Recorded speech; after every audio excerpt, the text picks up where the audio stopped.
आज हम कक्षा द्वादश की अपनी आज की इस वीडियो में पढ़ने जा रहे हैं। आज का अपना नया टॉपिक जिसका नाम है बरेवेश जालक।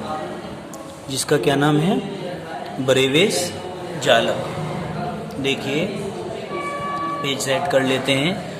इसको हम अंग्रेजी में जालक को लैटिस बोलते हैं, LATTICE लैटिस।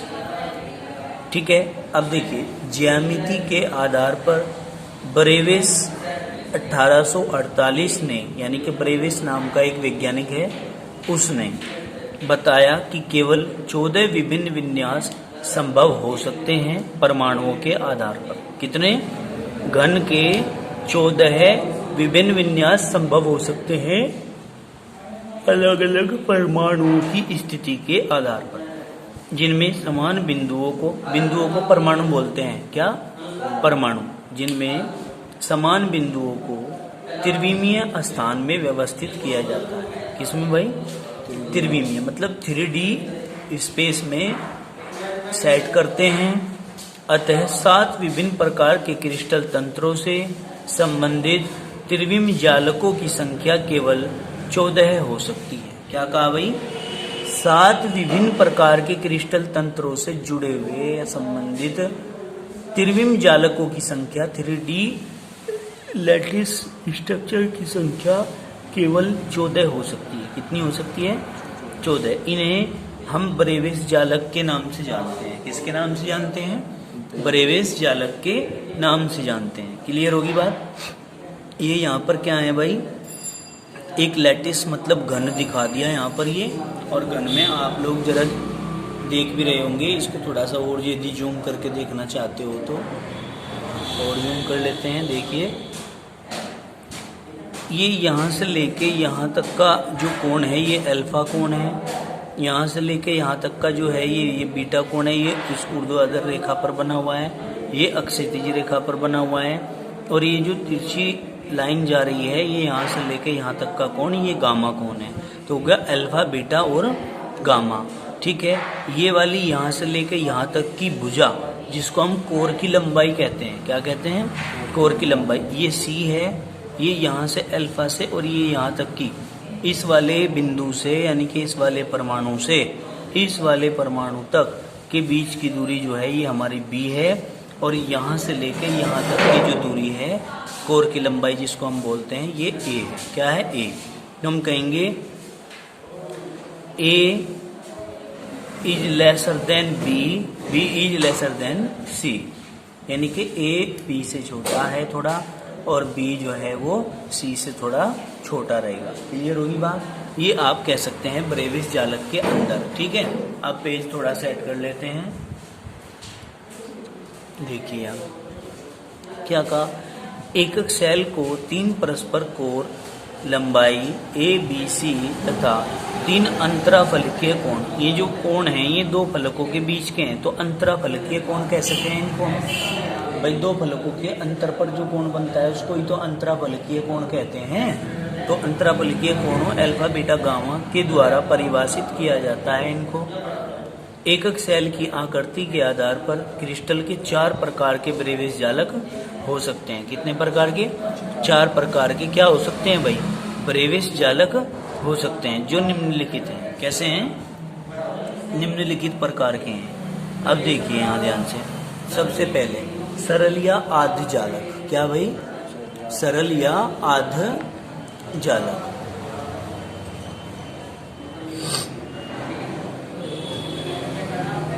देखो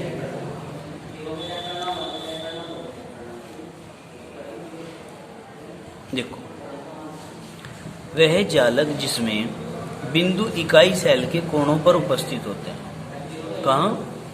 सरल या आध जालक पढ़ रहे बेटे, सिंपल चीज है सबसे। जिसमें बिंदु इकाई का मतलब है परमाणु, अणु या आयन। बार बार बोल रहा हूं मैं, इस बात को भूलना नहीं। क्या? परमाणु, अणु या आयन इकाई सेल के कोणों पर उपस्थित होते हैं, तो वह सरल या आध जालक कहलाता है। ठीक है। इस इकाई सेल के प्रत्येक 8 कोनों पर, 8 ही कोने होते हैं घन में, 8 कोनों पर 8 परमाणु उपस्थित होंगे, यानी कि एक कोने पे एक गोला उपस्थित होगा, एक कोने पे एक परमाणु उपस्थित होगा। कहने की बात ये है, ठीक है।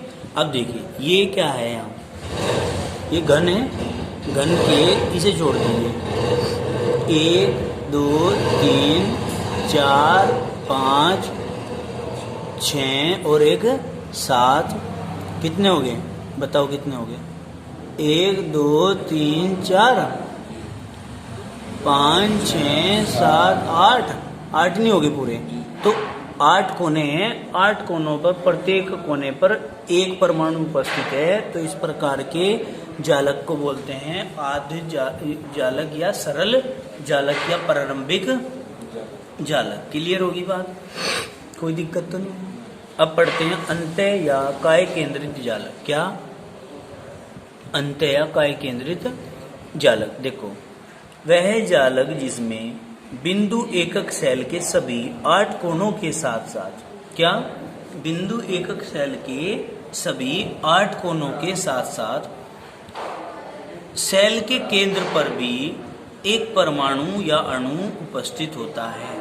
भाई 8 कोनों पे तो होंगे ही, बाकी केंद्र में भी क्या होता है, एक परमाणु उपस्थित होता है। इसीलिए आपने इसका नाम रख दिया काय केंद्रित जालक या अंत्य केंद्रित जालक, मतलब जालक के अंतर, जालक के अंत्य में अंदर एक परमाणु केंद्र में उपस्थित होता है, उसे हम क्या कहते हैं बताइए? काय केंद्रित जालक या अंत्य केंद्रित जालक कह देते हैं। किसी काय केंद्रित एकक सेल के 8 कोनों पर 8 परमाणु तथा केंद्र पर एक परमाणु उपस्थित होता है। केंद्र में क्या होता है भाई? एक परमाणु उपस्थित होता है। अब देखिए कैसे होता है वो चित्र मैंने दिखाया है आपको, यहाँ दिखा रहा हूँ मैं कि 8 परमाणु तो 8 कोनों पर तो है ही है, बाकी केंद्र में भी क्या है, एक परमाणु उपस्थित है। समझ में आ गई बात, कोई दिक्कत तो नहीं है। तो इसे हमने क्या नाम दे दिया? अंत्य केंद्रित जालक या काय केंद्रित जालक। इसको घनीय एकक सेल कह रहे हैं। क्या कह रहे हैं? घनीय एकक सेल। अब आगे चलते हैं, आगे देखिए क्या है, फलक केंद्रित जालक। फलक केंद्रित जालक क्या है? फलक होती है सतह और घन में होती हैं 6 सतह। कितनी? 6 सतह। भाई 2 सतह तो आमने सामने की, एक आमने की एक सामने की, एक सतह ऊपर और नीचे की, एक सतह इधर की और दाएं बाएं की, जिसको कहते हैं दाएं बाएं की। तो कितनी होगी टोटल? 6। अब इसके एग्जाम्पल को आपको याद रखने के लिए आप एक कमरे का उदाहरण ले लीजिए। कमरे में 2 दीवार तो होंगी आमने सामने की, 2 दीवार होंगी दाएं बाएं की, और एक होगी ऊपर का और नीचे का फर्श। ठीक है, तो 6 हो गए। तो 6 में फलक हो गए, उसके क्या हो गए? फलक। तो इसमें हम क्या कहते हैं फलक केंद्रित जालक में, कि प्रत्येक 8 कोनों पर तो 8 परमाणु उपस्थित होंगे ही होंगे, साथ में 6 फलकों पर 6 परमाणु भी केंद्र में उनके उपस्थित होते हैं। तो मतलब सुनने की बात है, वह जालक जिसमें बिंदु एकक सेल के सभी कोनों के साथ साथ 1 2 3 4 5 6 7 और 1 8 सभी कोनों के साथ साथ, ठीक, फलक के केंद्र पर भी उपस्थित होते हैं। परमाणु जो हैं वो फलक के केंद्र पर भी उपस्थित होते हैं। देखो ध्यान से समझना आप भाई, एक तो ये, एक ये और एक ये, एक पीछे वाली दीवार पर और एक सामने वाली दीवार पर। ठीक है, अब देखो फलक केंद्रित एकक सेल के 8 कोनों पर 8 परमाणु तथा 6 परमाणु 6 फलकों पर होते हैं। इसे F द्वारा निरूपित करते हैं। काय के द्वारा? F के द्वारा निरूपित करते हैं। क्लियर होगी बात भाई, जिसको हम फेस सेंटर्ड क्यूबिक सेल बोलते हैं। क्या? फेस सेंटर्ड क्यूबिक सेल बोलते हैं। क्लियर होगी बात, आगे चलते हैं। अंत्य केंद्रित जालक। देखो भाई, वह जालक जिसमें बिंदु एकक सेल के कोनों पर तथा केवल 2 फलकों के केंद्रों पर उपस्थित होते हैं। मतलब अंत्य केंद्रित जालक में क्या होता है, जैसे कमरे को ही ले लीजिए आप, कमरे के 8 कोनों में तो 8 परमाणु उपस्थित होंगे ही होंगे। तो 2 परमाणु ऊपर छत पर, पंखा जहाँ लगता है बीचों बीच वहां पर, और एक फर्श में नीचे 2 परमाणु केवल आमने सामने उपस्थित होते हैं। 8 कोनों पर 8 परमाणु और 2 परमाणु दो फलकों के केंद्रों पर, आमने सामने वाले फलकों के केंद्रों पर उपस्थित होते हैं। जैसे आप सपोज कर लीजिए कमरे के अंदर पंखा लगा हुआ होता है और पंखे के बिल्कुल नीचे कोई एक परमाणु आप मान लीजिए, तो इस प्रकार की स्ट्रक्चर जो बनती है तो वो अंतः केंद्रित जालक कहलाती है। हम कहते हैं वह जालक जिसमें बिंदु एकक सेल के कोनों पर तथा केवल दो फलकों के केंद्र पर उपस्थित होते हैं। ठीक है, किसी काय केंद्रित एकक सेल के 8 कोनों पर 8 परमाणु तथा केंद्र पर भी एक एक परमाणु होता है, वो भी आमने सामने। कहाँ? आमने सामने उपस्थित होते हैं। इट्स रिप्रेजेंटेड बाय सी। कहाँ से रिप्रेजेंट करते हैं? सी से रिप्रेजेंट करते हैं। बताइए ये भी आ जाती है। इतनी बात समझ में आई है क्या? कोई दिक्कत तो नहीं है? अब हम आगे चलते हैं। आगे चलते हैं। त्रिविम जालक या एकक कोष्ठिका या द्विक जालक, ये मोस्ट इंपोर्टेंट आपका टॉपिक है। त्रिविम जालक या एकक कोष्ठिका या द्विक जालक। एकक कोष्ठिका किसको कहते हैं? किसी भी क्रिस्टल को बनाने में निर्माण करने वाली सबसे छोटी इकाई जो होती है। ठीक है, किसी भी क्रिस्टल के निर्माण में सबसे छोटी इकाई जो होती है, जिसकी बार बार पुनरावृत्ति करने पर एक क्रिस्टल का निर्माण हो जाता है, उसको हम कहते हैं एकक कोष्ठिका। ठीक है, और एकक कोष्ठिका का चित्र अगर आप देखना चाहते हैं तो ये एकक कोष्ठिका के ही चित्र हैं। ठीक है, जिनके 8 कोनों पर 8 परमाणु उपस्थित होते हैं, उस सरल की एकक कोष्ठिका होती है वो। ठीक है, अब देखिए क्रिस्टल में घटक कणों का एक निश्चित क्रमबद्ध त्रिविमीय विन्यास होता है। क्या? क्रिस्टल में घटक कणों का एक निश्चित क्रमबद्ध त्रिविमीय विन्यास होता है। क्रिस्टल में परमाणु, अणु या आयनों की त्रिविमा यानी कि 3D में एक दूसरे के सापेक्ष स्थितियां प्राय बिंदुओं द्वारा प्रदर्शित की जाती हैं। किसके द्वारा? प्राय बिंदुओं द्वारा प्रदर्शित की जाती हैं।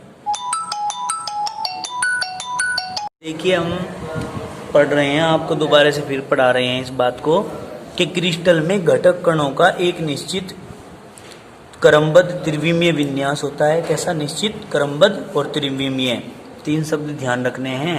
निश्चित, क्रमबद्ध और त्रिविमीय विन्यास होता है। क्रिस्टल में परमाणु, अणु या आयनों की त्रिविमा मतलब त्रिविमा, यहाँ त्रिविमा लिखना, त्रिविमा 3D, त्रिविमा मतलब 3 दिशाओं में एक दूसरे के सापेक्ष स्थितियां प्राय बिंदुओं के द्वारा प्रदर्शित की जाती हैं। कहीं के द्वारा? बिंदुओं के द्वारा प्रदर्शित की जाती हैं। इस प्रकार का प्रदर्शन त्रिविमीय जालक कहलाता है। क्या कहलाता है? त्रिविमीय जालक कहलाता है। एक त्रिविमीय जालक बिंदुओं को व्यूह होता है। क्या? एक त्रिविमीय जालक जो होता है वो बिंदुओं का व्यूह होता है। क्या होता है भाई? बिंदुओं का व्यूह मतलब चक्र होता है बिंदुओं का, जो यह प्रदर्शित करता है कि त्रिविमीय स्थान में अणु, परमाणु या आयन किस तरह व्यवस्थित हैं, किस प्रकार से लगे हुए हैं, किस प्रकार से सेट हैं, है ना। यह व्यूह जालक या जालक स्थलों से बना होता है। काहे का? ये व्यूह जो होता है वो जालकों का, ये जालक स्थलों का बना हुआ होता है। त्रिविमीय जालक में प्रत्येक बिंदु परमाणु, अणु अथवा आयन को व्यक्त करता है। प्रत्येक बिंदु को हम क्या कहते हैं? परमाणु, अणु या आयन ही तो कहते हैं। आगे समझ में, आगे चलते हैं भाई। क्या कहा? क्रिस्टल में उपस्थित परमाणुओं से बनी क्या? क्रिस्टल में उपस्थित परमाणुओं से बनी वह सूक्ष्म संरचना, समझ लियो अब बात। क्रिस्टल में उपस्थित परमाणुओं से बनी वह सूक्ष्म संरचना जिसकी बार बार पुनरावृत्ति करने पर क्रिस्टलीय ठोस का निर्माण होता है। एकक इकाई सेल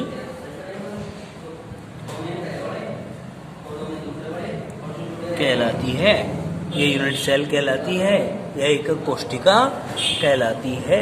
बताओ समझ में आई क्या बात? कोई दिक्कत तो नहीं है? क्या कहा? क्रिस्टल में उपस्थित परमाणुओं से बनी वह सूक्ष्म संरचना जिसकी बार बार पुनरावृत्ति करने पर क्रिस्टलीय ठोस का निर्माण होता है, एकक इकाई सेल कहलाती है। अब बात करते हैं उपसह संयोजन संख्या की। किसकी? उपसह संयोजन संख्या मतलब कोऑर्डिनेशन नंबर। क्या भाई? कोऑर्डिनेशन नंबर बोलते हैं। COORDINATION कोऑर्डिनेशन नंबर क्या कहेंगे? यह है जालक में एक परमाणु के चारों ओर उपस्थित निकटवर्ती परमाणुओं की संख्या को प्रदर्शित करती है। क्या कहा? दोबारा सुनिए। यह है जालक में एक परमाणु के चारों ओर उपस्थित निकटवर्ती परमाणुओं की संख्या को प्रदर्शित करती है। जालक में एक परमाणु मान लीजिए आप हैं, उसके चारों ओर जितने भी परमाणु जुड़े हुए होंगे स्पर्श करते हुए, ठीक है नहीं? क्या निकटवर्ती उन्हीं को तो बोल रहे हैं, स्पर्श करते हुए परमाणुओं की जितनी भी संख्या होगी उसको ही हम उपसह संयोजन संख्या कहते हैं। और ये क्रिस्टल जालक की प्रकृति पर निर्भर करती है। और करके परिभाषा को क्या कह सकते हैं? किसी क्रिस्टल जालक में किसी एक आयन के चारों ओर, क्या? किसी क्रिस्टल जालक में किसी एक आयन के चारों ओर उपस्थित विपरीत आवेशित आयनों की संख्या। क्या? विपरीत आवेशित आयनों की संख्या उस क्रिस्टल जालक में उपसह संयोजन संख्या कहलाती है। क्या कहलाती है? उसकी उपसह संयोजन संख्या कहलाती है। बताओ इतनी बात समझ में आई? अब देखो, जैसे सरल घन के लिए 6 होती है ये संख्या, काय केंद्रित घन के लिए 8 होती है और फलक केंद्रित घन के लिए 12 होती है। कितनी होती है भाई? फलक केंद्रित घन के लिए 12 होती है। ठीक है, कोई दिक्कत तो नहीं है? अब देखिए आप, ये है आपका ये परमाणुओं का एक समूह है। यहाँ पे आप कह रहे हैं कि ये जो परमाणु है इसके अंदर, ये वाला परमाणु,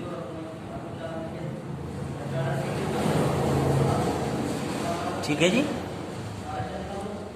दिख रहा है, इसकी उपसह संयोजन संख्या बताइए। तो आप क्या करेंगे? इस परमाणु की उपसह संयोजन संख्या बतानी है। तो क्या करेंगे आप? भाई इसके चारों ओर इधर इधर जितने परमाणु इसको डायरेक्टली टच कर रहे हैं वे कितने हैं? इसको डायरेक्टली कौन टच कर रहा? एक तो ये और एक ये, इधर तो है ही नहीं। तो ये वाला और ये वाला टच कर रहे हैं डायरेक्ट, तो इसलिए उपसह संयोजन संख्या कितनी हो गई? 2 हो गई। 6 कैसे हो गई? 2 हो गई।